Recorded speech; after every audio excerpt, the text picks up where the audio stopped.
It's hard to know what to believe nowadays. That sentence seems to be more true by the minute. We can't believe what we see. Technology allows us to convincingly fake video footage, like this clip from the YouTube series Sassy Justice. I'm a horrible person. I've led a terrible life. We can't believe what we hear. Lying by world leaders has become normal. Politicians tell us not to trust experts one minute, then insist we should follow the science the next, depending of course on whether or not the experts happen to agree with them. We can't believe what we read. There are more people who believe the earth is flat today than at any point in history. And we can't believe what we're taught. There are developed countries which have laws preventing evolution from being taught as fact. People don't believe facts. There are billions of dollars and endless hours by the world's greatest virologists that have been spent developing vaccines for COVID, and their effectiveness has been demonstrated through some of the largest and most highly scrutinised trials in history. Yet, around a third of people worldwide told a survey for Nature Medicine that they would not take it.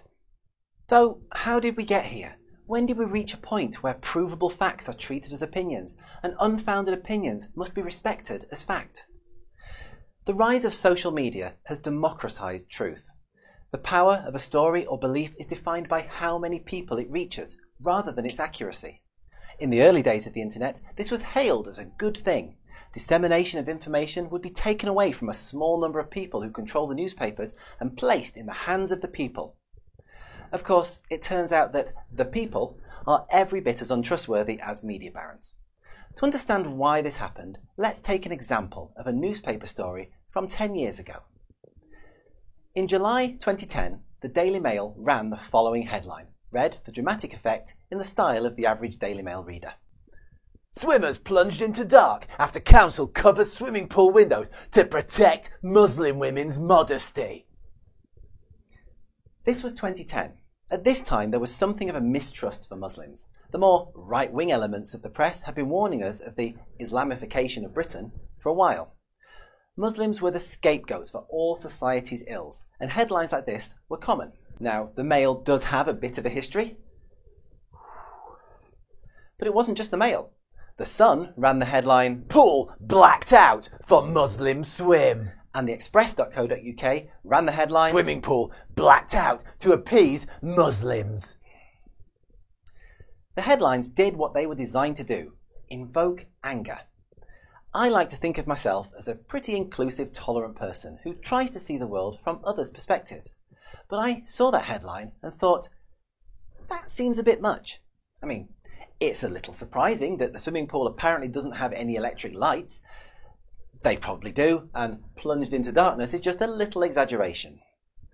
Fine, because it's bad enough that all the natural light has been blocked out, which it clearly has, since the Mail and the Mirror both said all 250 windows had been blacked out. I mean, seriously, 250 windows blacked out.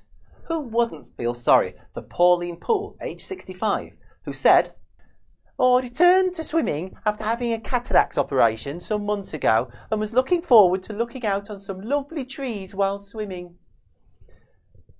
That's fair enough. When we have cataracts operations, we all look forward to looking at trees while swimming. I can only agree with John Ewart when he said to the Mail, "The whole thing smacks of political correctness gone stark raving mad." Well put. Amazingly, John was also interviewed by The Sun, where he remarked that "the whole thing smacks of political correctness gone stark raving mad." By the time he got to the Express for his interview with them, he'd refined his quote to "the whole thing smacks..." Yeah, let's just say he was consistent. In fact, Pauline Poole, the lady who was grieving the loss of her post-cataracts operation swim and tree viewing, also spoke to all three newspapers and said the exact same thing.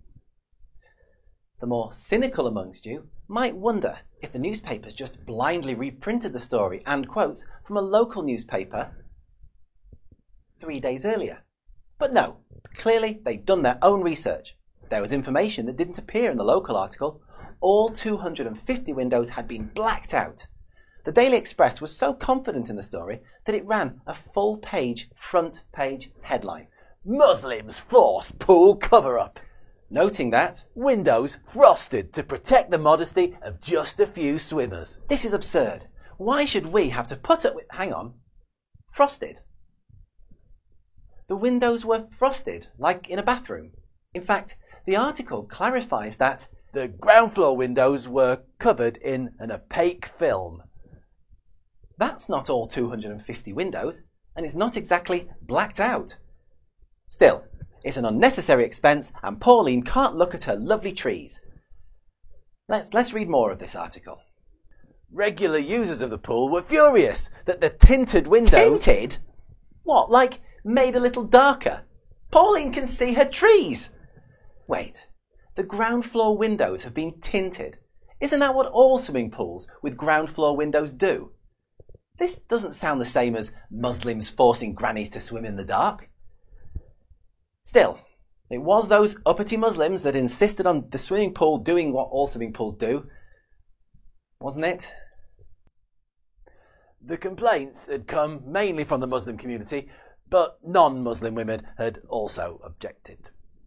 So, this fury-inducing window tinting was done after complaints from Muslims and non-Muslims. Or to put it another way, people. Looking further into this, a statement from the council a few days later pointed out that a previous modesty barrier that had been in place had been damaged and in places had been pulled down. So this story, which began as swimming pool blacked out to appease Muslims, is in fact council replace broken fabric screen with transparent film. Or in other words, nothing happened, and the Express saw an opportunity to straight up lie about Muslims and wind up its readers. Sure enough, the comments pages were filled with comments about how Muslims were ruining the country, and no doubt led to bullying and harassment of the community. One particularly wonderful comment on the Daily Mail's website comes from Miss Culture of Belfast and reads, "A dimly lit public indoor swimming pool is just a catalogue of accidents waiting to happen, and all because of a whinging minority wanting to have their own way. I suggest someone deliberately slipping over around the pool and blaming the poor lightning, and sue them to the hilt. Also, men should turn up with ladders and stand at the windows and make a point of staring at these women." Yes, Miss Culture, that's definitely what should happen. In the end, it's articles like this that eroded the trust in institutions. As it became more and more clear that newspapers are willing to straight up lie in order to sell papers and generate clicks, it became easier to dismiss real journalism, as it got caught up in the myriad of xenophobia and hate.